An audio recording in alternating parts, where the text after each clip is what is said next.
오늘의 말씀 열왕기하 10장 25절에서 36절 말씀입니다. 번제 드리기를 다하매 예후가 호위병과 지휘관들에게 이르되 들어가서 한 사람도 나가지 못하게 하고 죽이라. 호위병과 지휘관들이 칼로 그들을 죽여 밖에 던지고 바알의 신당 있는 성으로 가서 바알의 신당에서 목상들을 가져다가 불사르고 바알의 목상을 헐며 바알의 신당을 헐어서 변소를 만들었더니 오늘까지 이르니라. 예후가 이와 같이 이스라엘 중에서 바알을 멸하였으나 이스라엘에게 범죄하게 한 느밧의 아들 여로보암의 죄, 곧 베델과 단에 있는 금송아지를 섬기는 죄에서는 떠나지 아니하였더라. 여호와께서 예후에게 이르시되 네가 나보기에 정직한 일을 행하되 잘 행하여 내 마음에 있는 대로 아합 집에 다 행하였은즉 네 자손이 이스라엘 왕 위를 이어 사대를 지내리라.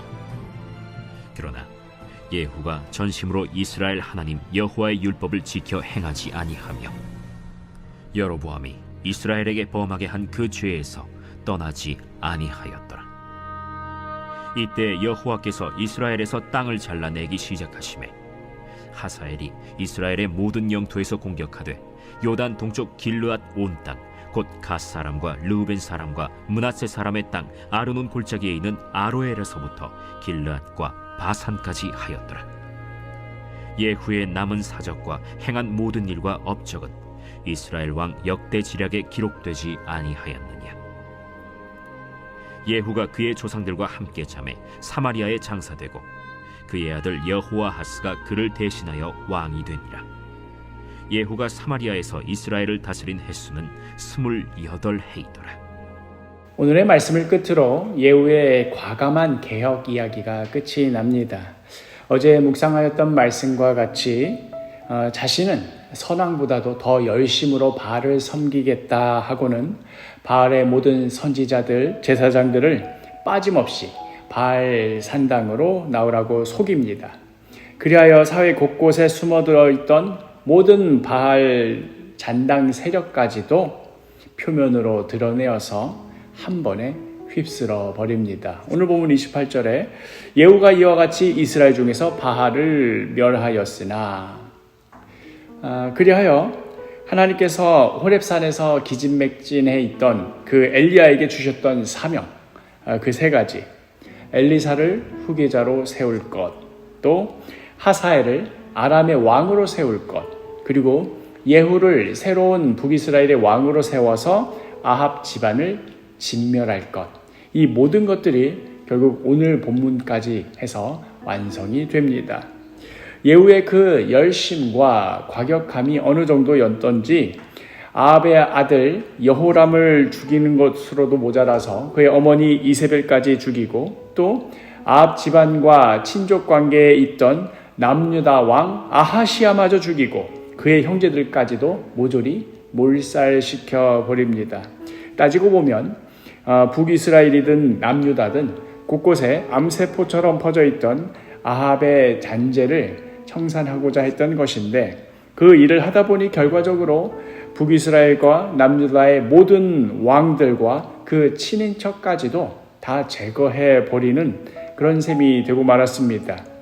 일개 장수가 자신의 조국을 포함한 두 국가의 왕들을 제거하고 또 그 친족까지 쓸어버렸다 하는 것은 정말 사상 유례가 없는 일이지요. 이처럼 대대적이고 과감한 개혁이었음에도 불구하고 이어지는 29절에 이스라엘에게 범죄하게 한 느밧의 아들 여로보암의 죄, 곧 베델과 단에 있는 금송아지를 섬기는 죄에서는 떠나지 아니하였더라. 여전히 여로보암이 세워놓은 단과 베델에 있는 그 금송아지 우상 숭배로부터는 헤어나오지를 못하였습니다. 우리가 지난 며칠간 묵상하였던 이 예후의 행적을 생각해 볼 때 쉬이 납득이 되지 않는 부분입니다. 아니 바알 세력을 제거하기 위하여서 북이스라엘 왕도 남유다의 왕도 모든 바알의 잔당 세력까지도 다 그토록 열심을 다해 뿌리를 뽑아버렸던 그런 자인데 뭐가 더 미련이 남아있어서 단과 베델은 남겨둔 것일까? 내친 김에 그것들까지도 싹 다 정리하고도 남을 예후가 아닌가 하는 생각이 들기 때문이지요. 그러나 한편으로 뒤집어서 생각해 보자면 그토록 여호와 하나님에 대한 열심이 대단했던 예후마저도 단과 베델의 금송아지 제단에 대해서는 이것은 우상 숭배가 아니야 라고 생각할 정도로 금송아지 숭배가 마치 여호와 신앙인 양 감쪽 같았다 하는 말이기도 합니다. 이들 북이스라엘의 단과 베델 신전에서 행해지던 예배는 여호와 신앙과 거의 흡사한 모습으로 구체적인 것들을 보면 살짝 다르긴 하지만 그러나 겉으로 볼 때는 예루살렘에서 예배드리는 거나 단과 베델에서 예배드리는 거나 뭐가 다른가 눈치채지 못할 정도로 그렇게 그 신앙이 무슨 대단한 정통 신앙인 양 둔갑해 있었습니다.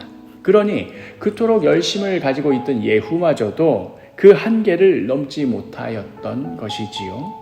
그런데 한번 생각해 봅시다. 지금 예후는 북이스라엘의 왕권도 또 남유다의 왕권도 다 한 번에 정리해 버렸습니다.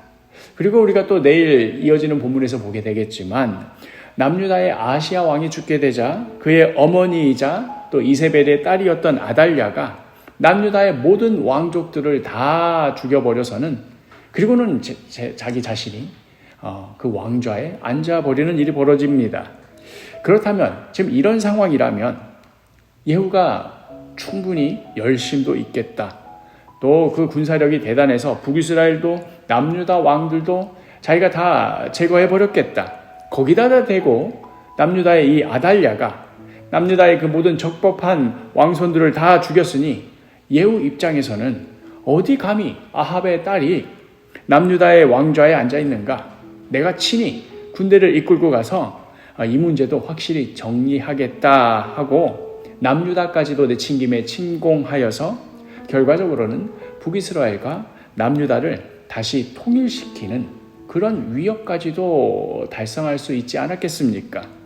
오늘 본문에서도 볼 수 있듯이 북이스라엘의 내부 문제는 이제 다 정리가 되었고 지금 남유다는 이제 적통한 왕이 없이 아달랴라는 정말 듣도 보도 못한 여왕이 아무런 명분도 없이 그 자리에 앉아 있으니 예후 정도의 군사력과 그 통솔력이라면 르호보암 이후 분열되어 있던 이스라엘이 다시금 통일되는 그 위협을 달성할 만하다 그리 여겼을 수도 있습니다.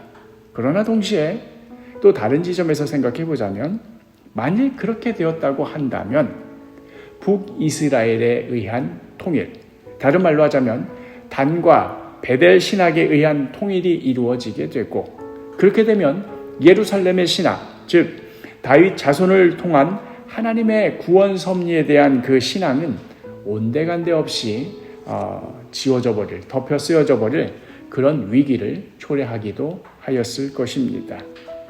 예후가 단과 베델의 신학을 스스로 낮추고 예루살렘의 신학을 추켜 세우기 위하여서 일부러 남유다를 침공하지 않았을 리는 없을 겁니다.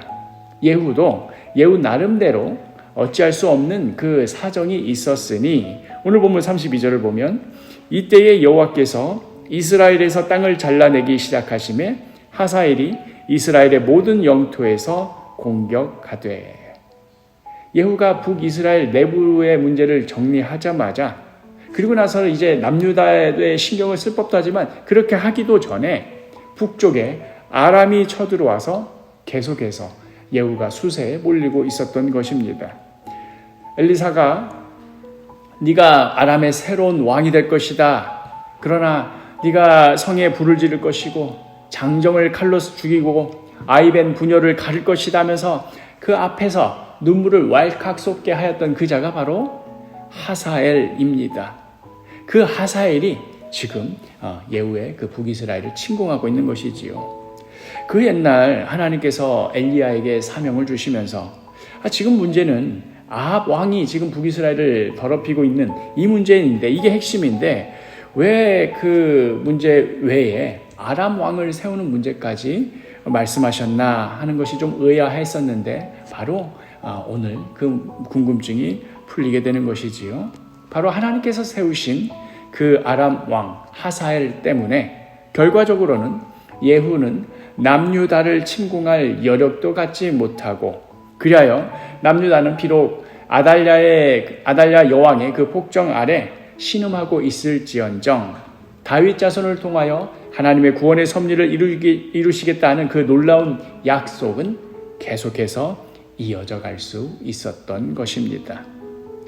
하나님의 섭리하심은 정말 두렵기도 하고 놀랍기도 합니다.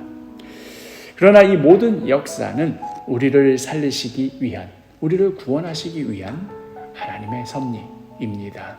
오늘 하루도 우리의 생명이 되시는 주님, 그 섭리의 손길을 바라보며 감사하며 살아가는 귀하고 복된 하루가 되기를 간절히 축복합니다.